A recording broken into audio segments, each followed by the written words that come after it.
Буратино балалар бокчасына йөрүче нәниләрнең автобүлмәгә сәяхәте коридордан ук башлана.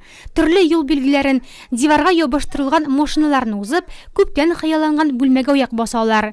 Регулировщик ролендәге Рузельнең иптәшләренә әйтер сүзләре шактый. Хоть у вас терпения нет, подождите красный цвет, желтый цвет на пути, приготовьтесь идти, зеленый цвет впереди, а теперь уж проходи.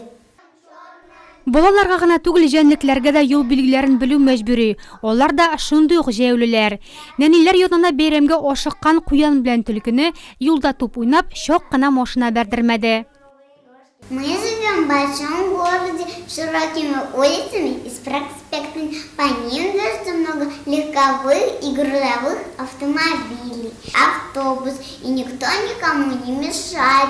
Это потому, что есть такие четкие, строгие правила для водителей и пешеходов. Буратино балалар бокчасындагы автобүлмә заманча технологияләр белән җиһазландырылган. Светофор, юл билгеләре, магнитлы такта һәм тагын бер яңалык — үзе сөйләүче панель. Балаларга юл билгеләрен өйрәнеп кенә калмыйча, гамәлдә сынап карарга да ярдәм итә.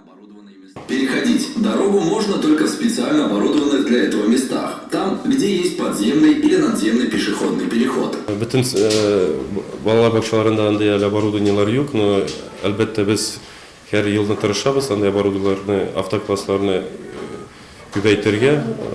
Балалар ул автоклассларда юл кагыйдәләрен өйрәнәләр. Алар өчен ул бик әйбәт ул автокласслар. Балаларның чыгышын кызыксынып күзәткән ЮХИДИ хезмәткәрләре дә буш кул белән килмәгән. Яшь автосөючеләр хәзер юл кагыйдәләрен төсле журналлар ярдәмендә дә өйрәнә алачак.